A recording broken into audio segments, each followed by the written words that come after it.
ఎప్పుడెప్పుడా అని అందరూ ఎదురు చూస్తున్న చిరంజీవి 150వ సినిమా త్వరలో పట్టాలెక్కబోతుంది. ఇప్పటికే కథ అంతా సిద్ధమైనప్పటికీ చిరంజీవికి జరిగిన సర్జరీ కారణంగా ఈ సినిమా వాయిదా పడుతూ వచ్చింది. తమిళ సినిమా కత్తి రీమేక్గా ఈ చిత్ర వినాయక్ దర్శకత్వంలో రామ్ చరణ్ నిర్మాతగా కొణిదెల క్రియేషన్స్ బ్యానర్ తెరకెక్కబోతున్న విషయం తెలిసిందే.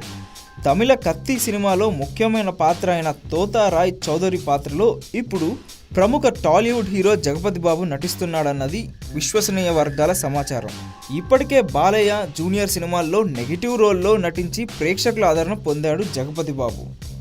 జగపతి బాబు రాకతో చిరు సినిమాకి ఇంకా క్రేజ్ పెరుగుతుందని అనటంలో ఏమాత్రం సందేహం లేదు.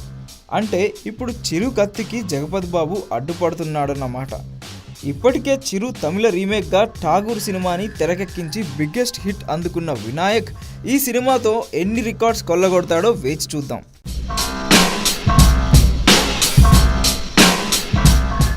మెగాస్టార్ చిరంజీవి 150వ చిత్రం వినాయక్ దర్శకత్వంలో రూపొందుతున్న విషయం తెలిసిందే.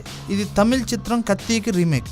వినాయక్ దర్శకత్వంలో రూపొందుతున్న ఈ చిత్రానికి కత్తి లాంటోడు టైటిల్ని అనుకుంటున్నారు. ఈ చిత్రాన్ని రామ్ చరణ్ నిర్మిస్తున్నాడు. అయితే భారీ బడ్జెట్ కాబట్టి లైకా ప్రొడక్షన్తో కలిసి రామ్ చరణ్ ఈ చిత్రాన్ని నిర్మించడానికి సమ్మయత్తం అవుతున్నాడు. ఇవన్నీ తెలిసిన విషయాలు. తాజాగా ఈ సినిమా గురించి ఒక ఆసక్తికరమైన వార్త వినబడుతుంది. అదేంటంటే ఈ చిత్రంలో హీరోయిన్గా నయనతారను తీసుకునేందుకే చిరు రామ్ చరణ్ ముందు నుంచి ఆసక్తి కనబరుస్తున్నారు. పాత్ర అయిన తోతా రాయ్ చౌదరి పాత్రలో ఇప్పుడు ప్రముఖ టాలీవుడ్ హీరో జగపతి బాబు నటిస్తున్నాడన్నది విశ్వసనీయ వర్గాల సమాచారం. ఇప్పటికే బాలయ్య జూనియర్ సినిమాల్లో నెగిటివ్ రోల్లో నటించి ప్రేక్షకుల ఆదరణ పొందాడు జగపతి బాబు. జగపతి బాబు రాకతో చిరు సినిమా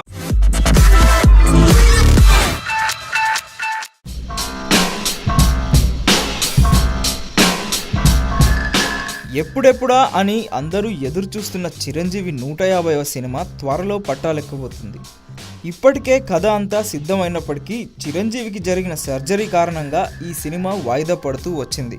తమిళ సినిమా కత్తి రీమేక్గా ఈ చిత్ర వినాయక్ దర్శకత్వంలో రామ్ చరణ్ నిర్మాతగా కొణిదెల క్రియేషన్స్ బ్యానర్ తెరకెక్కబోతున్న విషయం తెలిసిందే. తమిళ కత్తి సినిమాలో ముఖ్యమైన పాకి ఇంకా క్రేజ్ పెరుగుతుందని అనటంలో ఏమాత్రం సందేహం లేదు. అంటే ఇప్పుడు చిరు కత్తికి జగపతి బాబు అడ్డుపడుతున్నాడన్నమాట. ఇప్పటికే చిరు తమిళ రీమేక్గా ఠాగూర్ సినిమాని తెరకెక్కించి బిగ్గెస్ట్ హిట్ అందుకున్న వినాయక్ ఈ సినిమాతో ఎన్ని రికార్డ్స్ కొల్లగొడతాడో వేచి చూద్దాం.